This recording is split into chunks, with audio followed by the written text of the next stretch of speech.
जय श्री कृष्ण। आप सभी से Shrimad Bhagavad Gita the mind Guru series प्रश्न 36 में मैं प्रीति टेंडर आप सभी का स्वागत करती हूँ। आज का प्रश्न हमसे पूछा है बेलगाम से प्रीति ने। देखते हैं प्रीति जी क्या पूछना चाहती है। प्रीति जी पूछती है, अध्यात्म के रास्ते पर चलकर भी क्रोध बहुत आता है, इसका क्या कारण है और इसका परिणाम क्या है? गीता जी का इस पर क्या समाधान है? देखा जाए तो पूछा हुआ प्रश्न बड़ा ही सरल है, लेकिन वो उतना ही गहन है। मतलब एक समस्या जो है ये क्रोध आने की, ये बहुत आम तौर पर नजर आने वाली है। और अध्यात्म के रास्ते पर तो यह समस्या बिल्कुल आम है। मतलब अध्यात्म के रास्ते पर चलते हुए, अध्यात्म पूरी तरह से प्राप्त नहीं हुआ है तो रास्ते पर चलते हुए भी क्रोध आना यह बिल्कुल आम बात है। जैसे कि यह प्रश्न बहुत लोगों को तकलीफ पहुंचाता है। अब इस प्रश्न में यह एक चीज बहुत अच्छी हम देख रहे हैं कि इस प्रश्न में कि क्रोध आता है, इस चीज का एहसास भी यह क्रोध कम और धीरे धीरे खत्म करने के रास्ते पर निकल चुका है। क्योंकि अपनी गलती का एहसास होना, उस गलती से मुक्ति पाने की राह पर चल पड़ना है। मतलब ये बहुत अच्छी बात है कि प्रश्नकर्ता को अपनी इस गलती का, मतलब अपने इस समस्या का एहसास है। गीता जी का इस पर यह समाधान है कि भगवान कृष्ण कहते हैं कि क्रोध इंसान का सबसे बड़ा शत्रु है। दूसरे अध्याय के 62वें और 63वें श्लोक में भगवान कहते हैं कि परमात्मा से विमुख इंसान ही भोगों का चिंतन, विषयों का चिंतन करता है, क्योंकि इंसान के एक तरफ तो संसार है और दूसरी तरफ परमात्मा है। फिर जब परमात्मा का आश्रय छूट जाता है तो दूसरी तरफ जो संसार है उसके प्रति आसक्ति बढ़ती जाती है, और संसार के चिंतन से क्रोध, प्रियता, आसक्ति आदि जन्म लेते हैं, और यह सभी एक दूसरे में गुथे हुए हैं। आसक्ति होने से व्यक्ति उस विषयों का सेवन करने लगता है। फिर सेवन करते करते उन्हें उसमें आनंद आने लगता है और उसमें उनकी प्रियता पैदा होती है, वह वस्तु पसंदीदा हो जाती है। अब यह सेवन मानसिक हो या शारीरिक, यह दोनों जैसे ही आसक्त होते हैं, उसमें आनंद आता है, उसमें प्रियता पैदा होती है, तो धीरे धीरे उसमें राग उत्पन्न होने लगता है। इसी वजह से बार बार उस सुख भोगी हुई वस्तु का ही चिंतन होने लगता है। विशेषतः यह उन व्यक्तियों का स्वभाव है जो परमात्मा से विमुख है, जो विषयों के प्रति आसक्त होने लगते हैं। धीरे धीरे, जैसे हमने कहा कि यह गुथे हुए हैं, आसक्ति से आनंद, आनंद से प्रियता, और धीरे धीरे इसका चिंतन और फिर राग उत्पन्न होने लगता है। राग उत्पन्न होने के बाद उस विषयों की कामना पैदा होती है। मतलब बार बार उसे भोगने की जो इच्छा है, जो कामना है, वो पैदा होने लगती है। कामना अगर पूरी होती है, मतलब वो जो, अगर उसके लिए सारी परिस्थिति अनुकूल है कामना पूर्ति के, तो उससे मोह पैदा होता है। और जैसे ही इस कामना के प्रवास में बाधा आने लगती है, मतलब कामना पूर्ति हो नहीं रही है ऐसा जब लगने लगता है, उसमें जो बाधा आने लगती है, उससे उत्पन्न होता है क्रोध। क्रोध जो है वो रजोगुण और तमोगुण के बीच की वृत्ति है। कहीं पर भी कभी भी यह क्रोध उत्पन्न होता है जिसका मूल है राग। किसी व्यक्ति को नीति और न्याय के विरुद्ध जो कार्य करता है उसके लिए क्रोध आता है, तो उनका नीति और न्याय के प्रति राग है। अगर किसी के अपमान करने से वो क्रोधी होते हैं तो उनकी मान और सम्मान में राग है। अगर निंदा से क्रोध आता है तो वो प्रशंसा में राग है। मतलब इनका जो राग के विपरीत अगर कार्य होता है या परिस्थिति आती है तो इनके अंदर क्रोध पैदा होता है। क्रोध से सम्मोह पैदा होता है, मतलब प्रेम भ्रम पैदा होने लगता है। तो प्रेम भ्रम से मूढ़ता आने लगती है, यानी दिमाग काम करना बंद कर देता है। सारी जो विचार है उसके अनुसार जो कार्य है वो मूर्खता से भरे हुए होने लगते हैं। वैसे तो काम, लोभ, ममता, इनसे भी सम्मोह होता है, लेकिन क्रोध से जो सम्मोह उत्पन्न होता है उससे हम अपने प्रियजनों का या जो अपने पूज्य है इनका अपमान कर बैठते हैं, इनका दिल दुखाते हैं या इन्हें तकलीफ पहुंचाते हैं। और ऐसे में हम जो बर्ताव हमें नहीं करने चाहिए वह कर बैठते हैं। इसीलिए जो क्रोध से सम्मोह उत्पन्न होता है वह गलत है। इसलिए काम, क्रोध, लोभ, ममता आदि से जो सम्मोह उत्पन्न होता है, वो जो सम्मोह है उसमें भले ही स्वार्थ बुद्धि है, सुख भोग का हेतु है, यह सब है, लेकिन इनसे भी भयंकर है जो है क्रोध से उत्पन्न होने वाला सम्मोह। क्योंकि इसमें दूसरों का अनिष्ट करने की वृत्ति होती है और दूसरों को हानि पहुंचाने की मानसिकता जागृत हो जाती है। तो इसीलिए क्रोध से जो उत्पन्न होता है उसे सम्मोहन कहा गया है। जैसे ही क्रोध आता है तो ये स्वभाव सा बन जाता है। तो धीरे धीरे यह जो स्वभाव है, मतलब यह जो आदत है, यह धीरे धीरे हमारी स्मृति का नाश कर देती है। मतलब हमें याद नहीं रहता, मेमोरी लॉस होने लगता है, क्योंकि क्रोध में इंसान होश खो बैठता है। और जैसे ये प्रैक्टिस उसे क्रोध की होती है, धीरे धीरे वो सारी चीजें भूलने लगता है, और तभी वो यह विवेक भी भूलने लगता है कि उसे क्रोध नहीं करना है, वो स्वयं का उद्धार करना है, यह भी भूल जाता है। मतलब वो स्वयं का उद्धार करना है, यह बात धीरे धीरे उसके स्मृति से निकल जाती है, उसके स्मृति का नाश होने लगता है। फिर जैसे हमने अभी कहा, स्मृति का नाश होने के बाद उसके विवेक नष्ट होने लगता है। मतलब अच्छा बर्ताव करना, हम जैसे कहते हैं गुड मैनर्स, गुड हैबिट, या जो भी एक अच्छा विवेक से रहने वाला जो स्वभाव है, वो धीरे धीरे खत्म होने लगता है, और यहीं से मनुष्य के पतन की शुरुआत होती है। पूछे हुए प्रश्न में यह प्रश्न पूछा है कि अध्यात्म के रास्ते पर निकल पड़े हैं, मतलब चल रहे हैं, फिर भी क्रोध आ रहा है। तो इसमें यह उत्तर है कि यह जो वास्तव में जो मनुष्य का जीवन है, उसका मुख्य उद्देश्य प्रभु प्राप्ति है। और प्रभु में आसक्ति, प्रभु में प्रेम, प्रभु में मोह, सब जो चीज है हमें सिर्फ और सिर्फ प्रभु से रखना है। लेकिन इन सारी वजह से, इन सारी बातों से हम भूल जाते हैं। इसीलिए ये जो अध्यात्म की राह पर निकल चुके हैं, लेकिन इनका अभी तक अध्यात्म का अभ्यास पूरा नहीं हुआ है, क्योंकि अब अध्यात्म से हमें आत्मनियंत्रण, आत्म परीक्षण, यह सारा अभ्यास करना भी जरूरी है। इसी से जो आत्म साक्षात्कार होगा, तब जीवन कल्याण की तरफ, मतलब जो मुख्य उद्देश्य है परमात्मा प्राप्ति का, उसकी तरफ निकल पड़ेगा। मतलब तब अध्यात्म का जो अभ्यास है वो पूरा हो जाएगा, और जो मनुष्य है उसके सारे कार्य परमात्मा प्राप्ति के लिए होने लगेंगे। इसीलिए भगवान छठे अध्याय के 11वें, 12वें व 13वें श्लोक में योग का आसन, विधि, शरीर की रचना आदि बातों की, पद्धति की वर्णन करते हैं। इससे ध्यान योग सिद्ध हो जाएगा, और मनुष्य का समत्व, मतलब मनुष्य समत्व का अनुभव करने लगेगा, जो कि योग का मुख्य हेतु है। इन श्लोक में भगवान ने इतना सुंदर तरीके से योग किस तरह से करना है, यहाँ तक कि आसन कैसा हो, बैठना कैसे है, कितनी देर बैठना है, कैसे शरीर की रचना करनी है, यह सारी बातें बहुत ही स्पष्टता से बताई गई है। तो इससे योग सिद्ध होने लगेगा, और जब योग सिद्ध होता है, उससे आत्मनियंत्रण, आत्म परीक्षण, अध्यात्म, इन सभी की प्राप्ति होने लगती है। क्योंकि योग में हम सबसे महत्वपूर्ण जो चीज हमें मिलती है, वो है सेल्फ कंट्रोल, मतलब आत्म संयम। दूसरे अध्याय के 64वें और 65वें श्लोक में भगवान कहते हैं, ऐसा वशीभूत अंतःकरण वाला जो कर्म योगी है, वो राग द्वेष से रहित, अपने वश में की हुई इंद्रियों के द्वारा विषयों का सेवन करता हुआ अंतःकरण की प्रसन्नता प्राप्त करेगा।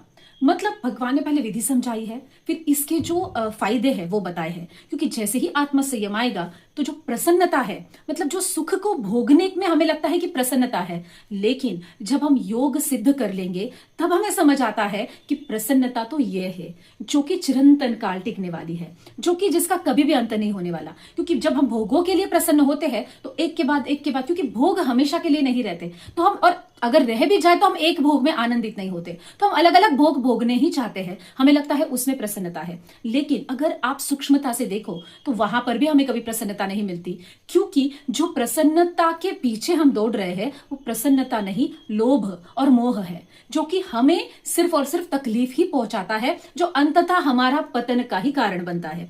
इसीलिए भगवान योग की साधना करने के लिए कहते हैं, योग की प्रैक्टिस करने के लिए कहते हैं, क्योंकि जिसमें उसमें जो हमें प्रसन्नता मिलेगी, उस प्रसन्नता से, मतलब जिसमें हमारा कल्याण है, ऐसी प्रसन्नता चिरंतन काल टिकने वाली होगी। अब गृहस्थी के लिए जो मतलब योग है, उसमें काफी विचार आते हैं, और वो मतलब संसार के ही विचार होते हैं। तो तब हम एक सिंपल सी चीज समझनी है कि जब हम योग में बैठते हैं और हमें अगर संसार का कोई विषय याद आए, तो अपने मन को यह कहना है कि अभी तो मेरा योग का समय है, मतलब अभी मैं परमात्मा प्राप्ति के प्रयत्न में हूं, तो मेरा तो टाइम यहां पर अलॉट किया हुआ है। फिर मैं अभी संसार का अगर चिंतन भी करूं, तो संसार का कोई कार्य तो मैं करने ही वाला नहीं हूं, क्योंकि मैं अभी तो अभी योग में बैठा हूं। और अगर मैं संसार का चिंतन करूं, तो ये सारा वक्त गुजर जाएगा, मतलब मतलब मुझे परमात्मा की प्राप्ति भी नहीं होगी, उनको जो मिलने वाला योग है वो भी नहीं मिलेगा। मतलब दोनों जगह से मैं रिता मतलब रिक्त हो गया हूं। तो मतलब मेरे हाथ में आया ही क्या।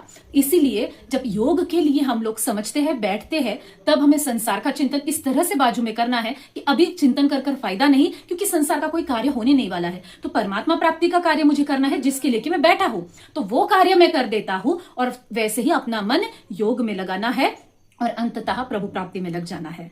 कि जैसे हमें पता है योग ध्यान साधना में ही प्रभु मिलते हैं। अब 5वें अध्याय के 23वें श्लोक में भगवान कहते हैं, शरीर छूटने से पहले काम क्रोध के वेग को सह जाओ।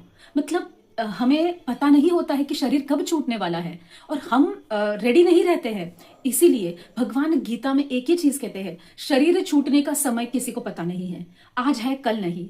और अगर हम है भी तो भी हमें हमेशा प्रिपेयर रहना है। हमें जैसे हम कोई यात्रा पर निकलते हैं या कहीं कहीं जाने के लिए निकलते हैं या कोई फंक्शन की तैयारी करते हैं, तब हम कैसे सारी चीजें ऑर्गेनाइज रखते हैं, तैयार रहते हैं। यात्रा पर जाना है तो बैग आदि सारे साधन रेडी करके रखते हैं।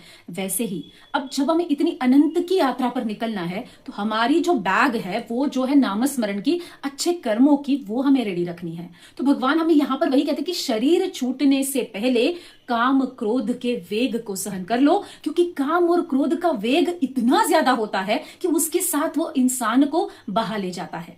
जैसे हम इनके वेग के साथ निकल पड़ते हैं या इन्हें सहन नहीं कर पाते हैं तो हमारा पतन करने वाले कार्य हम करते हैं, इनके वशीभूत हो जाते हैं। मतलब कभी काम उत्पन्न होता है, काम में बाधा करने पड़ने पर क्रोध उत्पन्न होता है। मतलब यह हमारे ऊपर रूल कर रहे हैं। इनका जो वेग है, इनका जो बहाव है, यह हमें अपने साथ बहा ले जा रहा है, इनके वशीभूत हम हो रहे हैं। इसलिए भगवान कहते हैं कि ध्यान योग से इन पर संयम रखो। ये काम क्रोध मन में उत्पन्न होते तो होने दो, इनके पीछे आप मत दौड़ो, अपितु जो मन में आ रहे हैं, जा रहे हैं, इन्हें रोक लो। मतलब इस वेग को सह जाओ। जैसे ही धीरे धीरे हम, अगर हमें जैसे सिंपल भाषा में कि हमें क्रोध आ रहा है और अगर हम उस वक्त कुछ जतन कर कर शांत हो जाए, आगे भगवान बता रहे हैं कि इससे हमें छुटकारा भी कैसे पाना है। तो इसी श्लोक में भगवान हमें उसका उपाय भी बता रहे हैं। तो वो जब हम लोग कर लेंगे और धीरे धीरे प्रैक्टिस करेंगे तो हमारा यह स्वभाव बन जाएगा। जैसे मैंने अभी कहा कि क्रोध आता है जाता, हम कहते हैं मुझे बहुत क्रोध आ गया, क्रोध मेरा चला गया, मैं शांत हो गया।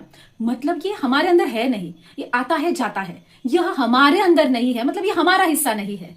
तो इससे अलग हम हो सकते हैं, इससे अपने से अलग हम कर सकते हैं, क्योंकि ये हमारे अंदर अच्छा वैसा है ही नहीं। ये आता है जाता है तो इसे आने ही नहीं देना है, जब ये चला जाए तो इसे जाने ही देना है। इसे वापस अपने अंदर एंट्री देनी ही नहीं है, क्योंकि ये अपना है नहीं, अपने में नहीं तो ये अलग है। तो अलग को अलग रखना आसान है। 13वें अध्याय के 6ठे श्लोक में भगवान इन्हें क्षेत्र का विकार कहते हैं। मतलब क्षेत्र यानी शरीर, यह शरीर का विकार है। यानी शरीर जो है वो प्रकृति की निर्मित है और प्रकृति का यह जो विकार है, यह शरीर का विकार है। तो यह प्रकृति में है, अपने में नहीं, क्योंकि शरीर का संबंध प्रकृति से है और आत्मा का संबंध परमात्मा से है। क्योंकि शरीर प्रकृति से बना है और आत्मा साक्षात परमात्मा का अंश है। तो यह जो विकार है यह अपने में है नहीं, यह अलग है। तो इसे हम निमंत्रण, मुझे क्रोध आता है, मेरा क्रोध शांत होता है, मेरा क्रोध चला गया है, यह जो बातें हम कहते हैं तो उसे अपने अंदर आने के लिए निमंत्रण देते हैं। तो जैसे हमने पहले भी देखा कि इसे अपने अंदर लेना ही नहीं है, क्योंकि यह अलग है तो इसे अलग ही रहने देना है। और यह शरीर और प्रकृति की निर्मित है और हमारा संबंध आत्मा से है। तो जहां परमात्मा का वसन है वहां पर ये सारे जो दोष है, जो विकार है, वो आ ही नहीं सकते।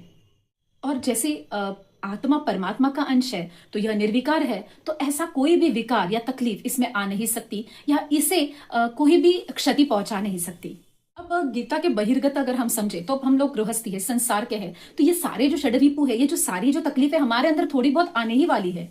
लेकिन अगर हमें क्रोध आता भी है तो वह क्रोध स्वार्थ से या दूसरों की हानि करने वाला नहीं होना चाहिए। मतलब वो क्रोध भी कल्याण वाला होना चाहिए। तो क्रोध गृहस्थी में भले ही आए लेकिन उसमें यह संयम रखना जरूरी है। उस टाइम हमें सावधानता रखना जरूरी है, क्योंकि सावधानता ही हमारे जीवन को सही दिशा दे सकती है। तो तब हमें यह सावधानता रखनी जरूरी है कि अगर यह क्रोध आया है तो क्या इसमें मेरा स्वार्थ है, इसमें दूसरों की हानि है। ये सारी चीजें हमें तभी परीक्षण करनी है और तब यह सोचना है।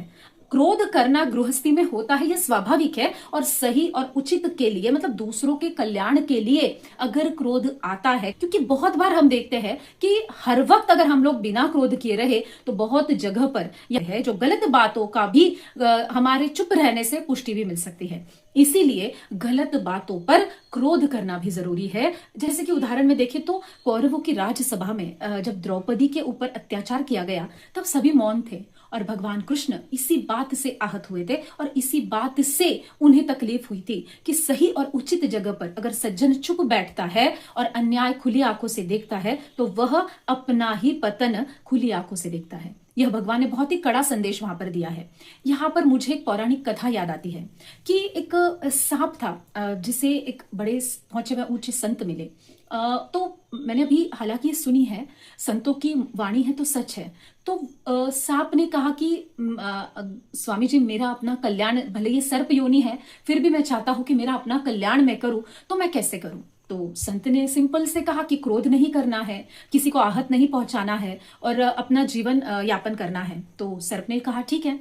अब सर्प गांव में रहता था, कभी गांव के बाहर रहता था। अब जैसे संत ने कहा है कि खुद का कल्याण करना है तो तुम्हें क्रोध नहीं करना है। तो सर्प ने जो गांव के बाहर ही चला गया। अब पहले तो सर्प से सब डरते थे, लेकिन देखा कि सर्प कुछ नहीं कर रहा है। जैसे बच्चे खेलते रहते तो भी सर्प अपने रास्ते निकल जाता, किसी को कोई आहत नहीं पहुंचाता। तो बच्चों को मजा आने लगा, बच्चे उसे दूर से पत्थर मारने लगे। देखा कि सर्प कुछ नहीं कर रहा है, सीधे सीधे चले जा रहा है। तो फिर धीरे धीरे गांव के लोग भी सर्प को तकलीफ देने लगे। कोई लकड़ी से मारने लगा, कोई लकड़ी से उसे ढकेने लगा, खेल करने लगे। तो सर्प के शरीर को इतनी हानि पहुंच गई, क्योंकि जब उसे लकड़ी से खेला या फेंका जाता था, कभी वो कांटों में गिरता था, कभी कहीं उसे लग जाती थी। लेकिन उसने संत की जो बात मानी थी कि क्रोध नहीं करना है, लेकिन शरीर को तकलीफ हो रही थी। तब वो इतना विवल था क्योंकि शारीरिक यातनाएं बहुत थी। और वहीं से वापस वो संत एक बार गुजर रहे थे, तो उन्होंने सर्प को देखा काफी तकलीफ में पड़ा हुआ है। तो संत को बड़ी मतलब तकलीफ हुई कि जो अपनी कल्याण का मार्ग ढूंढ रहा था उसके साथ ऐसे कैसे हुआ। तब उन्होंने सर्प से पूछा ये क्या हुआ। तब सर्प ने कहा कि स्वामी जी आपने कहा था कि गुस्सा नहीं करना है, क्रोध नहीं करना है, किसी को तकलीफ नहीं देनी है, लेकिन यहाँ तो सब लोग मुझे ये कर रहे थे क्योंकि मैंने तो काटना, दंश करना या जो फुदकारना है वो छोड़ दिया था। तब और संत ने कहा कि जब मैंने कहा क्रोध नहीं करना है, इसका मतलब किसी को तकलीफ नहीं पहुंचानी है, लेकिन मैंने फुदकारने से तो मना नहीं किया था। अपनी सुरक्षा के लिए तुम्हें सिर्फ दिखाना था कि तुम्हें क्रोध आया है। अंतर मन में, जो हम कहते हैं आत्मा में, वो क्रोध नहीं था। वरना क्रोध में इंसान क्या क्या कर बैठता अभी हम देख रहे हैं। तो वो जो क्रोध है वो आत्मा में नहीं है, क्योंकि वो आत्मा में जा ही नहीं सकता। लेकिन शरीर को भी क्षति पहुंचाए इतना भी क्रोध नहीं करना है, लेकिन अपनी शरीर को सुरक्षा दे, अपने आप का जीवन क्रम अच्छे से चले, उतना क्रोध का तुम्हें ढोंग करना था। मतलब थोड़ा सा ड्रामा करना था कि तुम्हें क्रोध आया है। क्योंकि सर्प से वैसे ही डरते तो उसे फुदकार भी दे तो जब जैसे ही वो फुदकार दे तो सब डर जाते हैं। तो तुझे फुदकारना था, किसी को काटना नहीं था, लेकिन अपनी सुरक्षा से ही तुम्हें रहना था। क्योंकि जब फुदकारता है तो किसी को काटने नहीं वाला, तो आत्मा में तकलीफ नहीं होने वाली और शरीर की भी सुरक्षा हो जाएगी। तब संत ने बहुत ही गहरा संदेश दिया कि क्रोध आत्मा में नहीं होना चाहिए, या किसी को क्षति तकलीफ पहुंचाने वाला नहीं होना चाहिए, अपने स्वार्थ से नहीं होना चाहिए। अभी तो किसी का कल्याण करने वाला अगर क्रोध हो तो वो क्रोध ठीक है, मतलब अच्छा है। धीरे धीरे हमें इसे भी कम करना है। लेकिन बहुत बार अभी जैसे कोई शिक्षक है, अब विद्यार्थियों को अच्छा अनुशासन, अच्छी आदतें लगे, अच्छी पढ़ाई करे, तो उन्हें झूठ मूठ का डांटना पड़ता है, ये क्योंकि उनका कल्याण होना है। जब माता अपने बच्चों को अच्छे विचार, अच्छी आदतों के लिए जब डांटती है, थोड़ा स्ट्रिक्ट होती है, थोड़ा क्रोध से समझाती है, तो बच्चों के जीवन कल्याण के लिए क्रोध करती है। तो वो क्रोध नहीं है, वो क्रोध पतन की श्रेणी वाला नहीं है, अभी तो वो कल्याण करने वाला क्रोध है। तो उसे हम क्रोध नहीं कह सकते। क्रोध उसे कहा है जो कि स्वार्थ से है, जो कि दूसरों को क्षति पहुंचाने वाला है, जो कि अपने आप का फायदा देखकर दूसरों को आपत्तिजनक लगे, ऐसा क्रोध नहीं करना है। अपने धर्म में रहकर अपने कार्य करना और दूसरों के हित में करना, यह कर्मयोग कहता है। यहाँ पर हम गीता के एक अद्भुत रहस्य की बात समझते हैं कि जैसे कि ज्ञान योग, कर्म योग, इनसे सारे संकल्प सिद्ध होंगे, लेकिन जब हम तन, मन, धन, वाणी, विचार आदि से हमारे प्रभु को अर्पित हो जाएंगे, उनको समर्पित होते हैं, तब हमारे मन का संचलन प्रभु स्वयं करते हैं। मतलब हमारी हर कृति उनके द्वारा होती है। वह हमारे सारी बातों का संचालन करते हैं, वो हमारे लीडर होते हैं, ऐसे वो है ही। लेकिन हम जब खुद होकर, उन्हें हर कार्य प्रभु को अर्पित है, मैं उनका हूं, जो कर रहे हैं वही कर रहे हैं, जब हम ऐसे स्वयं को समर्पित करते हैं, तब हमारा जो दायित्व है वो भगवान स्वयं ले लेते हैं। हमारी जो रथ है, जीवन रथ है, उसकी भगवान सारथी बन जाते हैं। जब प्रभु हमारे मन का संचालन करने वाले हैं तो हमारा अहित होने ही नहीं वाला है, क्योंकि हमारे मन से ऐसा कोई कार्य ही नहीं होने वाला है जो कि हमारा अहित करने वाला हो या पतन करने वाला हो। तो जब प्रभु संचालन करते हैं तो सारा कुछ अच्छा यानी कल्याणकारी ही होता है। मनुष्य जीवन का जो उद्देश्य है वो प्राप्त करने वाला, मतलब हर चीज वह प्रभु प्राप्ति वाली ही रहती है, क्योंकि जब भगवान संचालन करते हैं तब कोई गलती हो नहीं सकती। वो हमारे मन में क्रोध, ईर्ष्या, लोभ आदि आदि चीजें आ नहीं सकती, क्योंकि जिसका संचालन स्वयं परमात्मा कर रहे हैं वहां पर ये सारी चीजें आ ही नहीं सकती, मतलब परमानंद हो जाता है। अब अगर लॉजिकली समझो तो भगवान से हम कैसे मिलते हैं, तो पहले तो हम ध्यान योग में ही मिलेंगे। जब हम ध्यान योग में परमात्मा से मिलते हैं, जैसे ही हमारा ध्यान योग सिद्ध होता है तो हम चलते फिरते भगवान से बातें करते हैं। भगवान को जो अच्छा लगे वो हम करते हैं, क्योंकि संचलन ही वही कर रहे हैं, तो वही चीजें होगी जो हमारे हित की है, जो उन्हें अच्छी लगे, जो उन तक हमें और नजदीक पहुंचाए। तो लॉजिकली यह चीज समझना जरूरी है कि प्रभु से मिलने का मार्ग है ध्यान।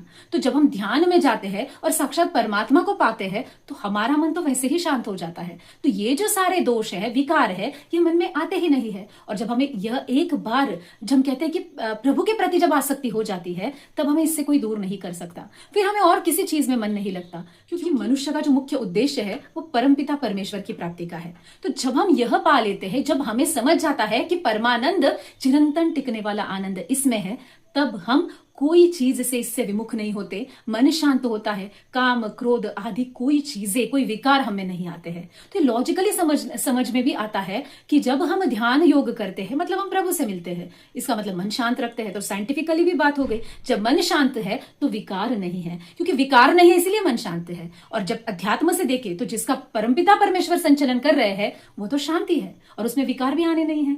तो यह जो बातें मनुष्य जीवन में दैव गुणी कहलाती है। 16वें अध्याय के पहले श्लोक में भगवान ने दैवासुर संपद विभाग योग में पहले ही श्लोक में दैवी गुण बताए हैं। जब हम लोग यह प्रोसेस फॉलो करते हैं, मतलब भगवान को समर्पित कर लेते हैं, उन्हीं के द्वारा हमारे जीवन का संचालन करवाते हैं, तब हम उस पहले श्लोक के सारे गुण अपने अंदर देखते हैं। तो सबसे इंपॉर्टेंट है ध्यान योग, जिससे जीवन का कल्याण होगा। तो प्रीति जी, आपको आपके सवाल का जवाब मिल गया होगा, ऐसे मैं आशा करती हूँ। धन्यवाद।